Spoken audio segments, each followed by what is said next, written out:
Hello and welcome to another video.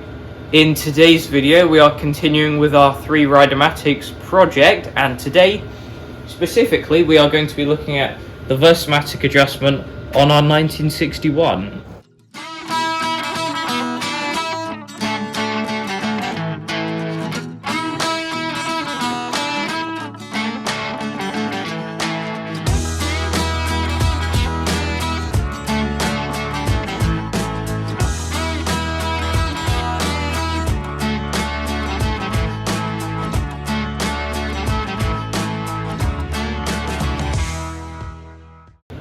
Now, in preparation for this video, we have put the 61 on our hydraulic workbench. We've taken the rear wheel off so that we can get better access to the brake band area, because we're also going to be adjusting that mechanism as well. And we've put our newly working orange 1962 Rideamatic on our other workbench here as well, so that we can use it to compare some of the adjustments on the Versamatic and the brake linkage as well.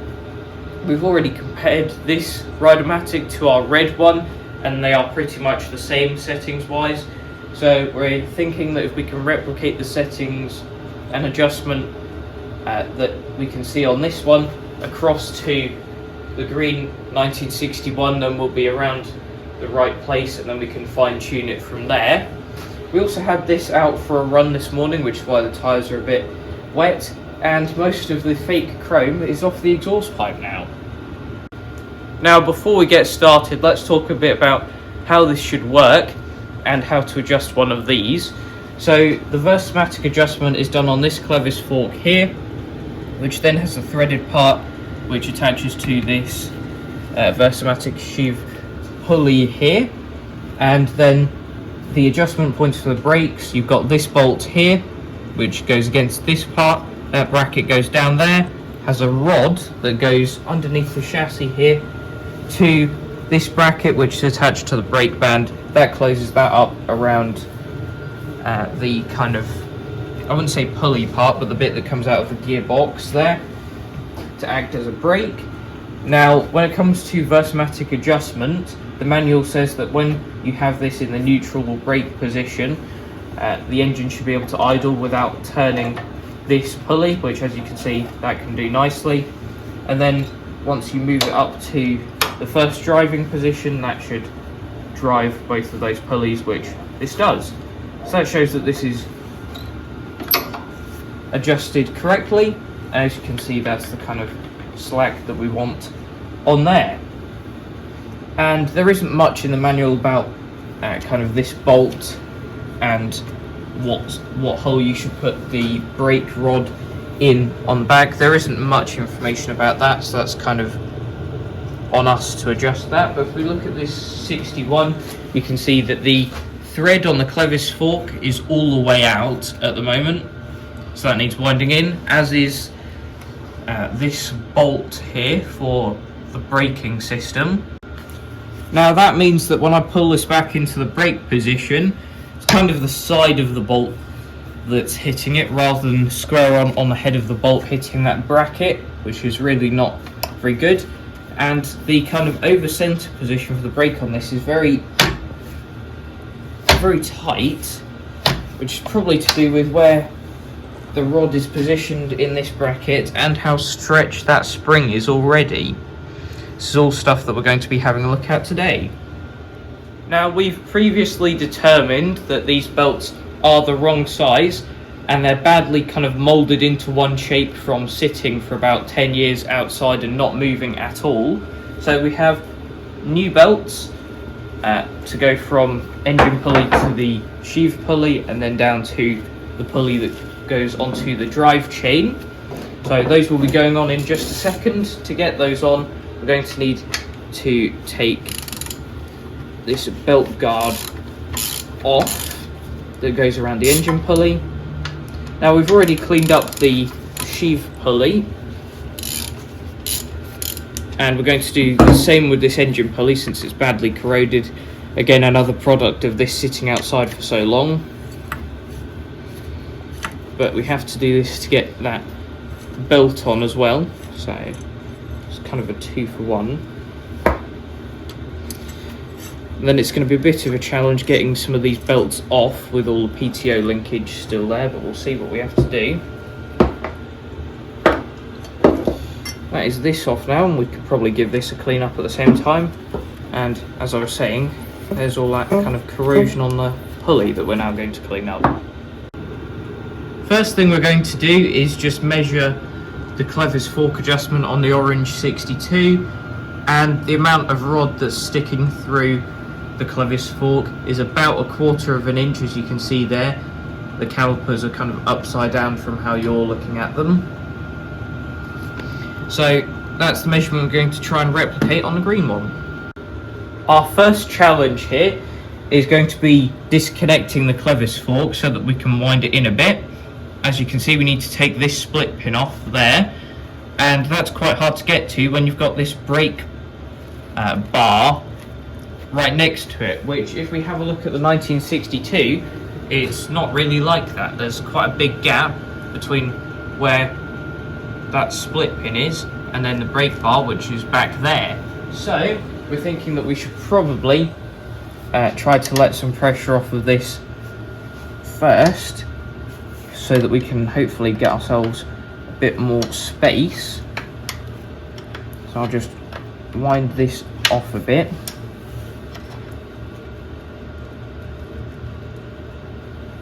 Got to effectively wind this bolt in so that it will hit this part later. Then when I put that in the brake position, the brake lever should be out of the way. I will leave it about there for now, which is closer to where it needs to be for the adjustment than it was. Probably not all the way there, but it's a start. And now if I put this into the brake position, well, it really hasn't done as much as I thought it would, but gives us a bit better access to that area. Now we have the Clevis fork detached, and the main problem wasn't actually the brake, it was the spring to the turnbuckle, which we'd already released, and the fact that this pulley just wanted to go that way, so we had to pull it this way to actually get the pin out and everything like that. But now that is free, we can just let that sit, and I'm going to put an adjustable spanner on here. Then we can start to undo this lock nut a bit, give us a bit of room, at least 1/4 of an inch, probably more, so that we can move this Clevis fork along and adjust the length. I wonder if that's just finger tightness.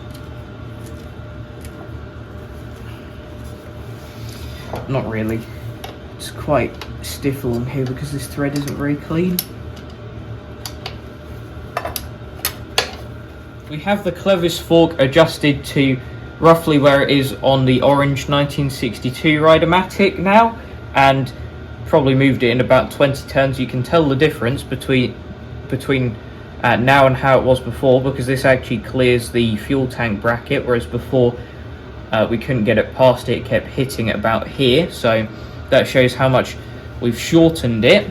So now what we're going to do is, while pulling this pulley back and not dropping it like that, got to line this up, or line the hole in the Clevis fork up with these other parts, which is going to be a lot easier said than done, and get that Clevis pin back through. Then we can fully tighten that lock nut up again and move on to the brake adjustment.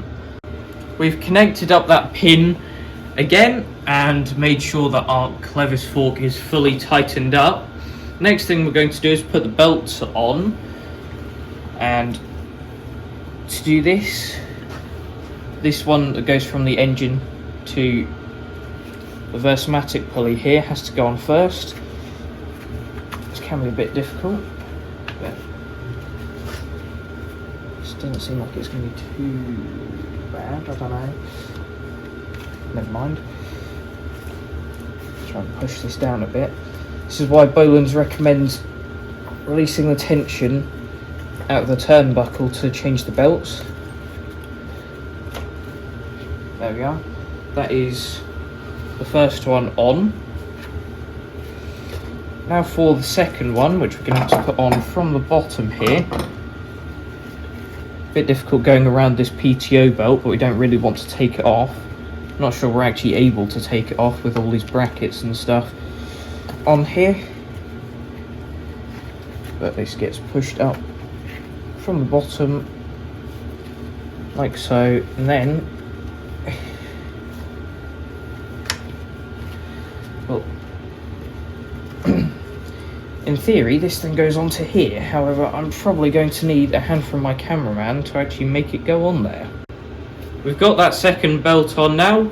We had to put it on from the top pulley and then do the bottom one after.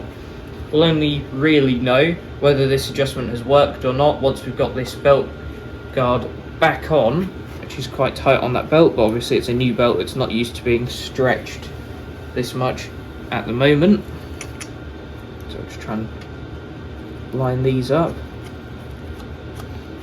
Then after that we can see whether that Clevis fork needs more adjustment or whether we're fine with it as it is.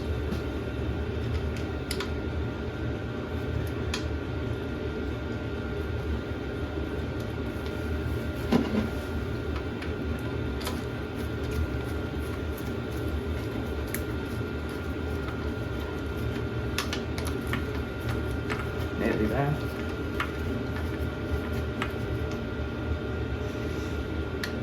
This doesn't have to be super tight to test this, it just has to be on. Go around the back of my camera around here. So in the brake position, the engine can kind of turn without moving this. It does seem to grip it a tiny bit, but I'm sure once that belt wears a bit, it won't. Then if we go to the first drive position, that turns over. Oh, had a bit of a slip then. Yeah, it's very loose actually, so we might have to shorten this length a bit to pull it back. I think it's probably what needs to happen. Definitely looking too loose at the moment. And something else we noticed is that the belt down here is actually touching that spring, which it shouldn't be. And in theory, if we bring this in a bit, that might help that as well. So we're back, and it's actually the next week because we've been struggling a lot with this Versamatic adjustment. Now we do actually have it right now, we think. That's in the brake or neutral position. That can turn easily without that engaging. And if I now move this to the first gear position, that turns everything, and unlike before, there's actually good tension in there, so the belt isn't going to slip. And if we look here, there's actually space between this belt and the spring there, so that's definitely not going to hit, which was a problem that we noticed beforehand. Now, the reason this took so long is because our reference from our 1962 tractors was wrong. And the reason for this is that if we look at these two parts here, they are 3 inches long on a 1961. Whereas if we come over to the 1962 here, which is on the floor for a reason that you're about to find out, these parts are 2 inches long rather than 3. So the Versamatic adjustment was always going to be different from the 61 to the 62. Now the difference in the length of these parts here doesn't just affect the Versamatic adjustment, it also affects the brake adjustment, because that changes the angle that the brake pedal is at, and by consequence the angle that this is at, which means that the bolt is much further in on a 1962 than it needs to be on a 1961. So effectively, our 1962 Rideamatics aren't going to be of any help when it comes to the Versamatic or brake adjustment at all. However, that isn't too much of a problem because we have more than one 1961 Rideamatic. So, for those of you who have watched my channel for a very long time, you'll remember this tractor. We have our blue 1961 Rideamatic out of storage, where it has been for the last 7.5 years since we did this project. This was the first full project on our channel. I think it was some of the first edited videos as well. Not very well edited compared to what we're doing now. But we got this running, stripped off all the bodywork that someone had added to it. Unfortunately, it doesn't run anymore, and the last time we had this out was probably our virtual track to show back in 2021. However, since it's out now, we may well try to get this up and running again in an upcoming video, so watch out for that. There is still a few of my viewers that saw the project of this at the time that are still here. People like Missouri Oldtimer, Houndsman1 and Richard Ross, so thank you very much to all of you. And there's plenty more people that watch my videos that were watching my projects in the early days back in kind of 2017, 2018, back when I was a very small channel. So thank you very much to everyone that's been following my channel for a long time, and new viewers as well, of course. Now, we were thinking this was going to be the perfect thing to reference from. However, as you can see, this is in the neutral position. If I turn that, that's quite obviously not got any tension on it. Very good compression on this engine, because you can see the belts all over the place. Whereas if I move this to first gear there, you can see that still isn't engaging. It's effectively got a second neutral position in the first gear. Then when you go to second, that's when that engages. So this is adjusted wrong, and it's effectively missing a gear because of it, so we can't use that for reference.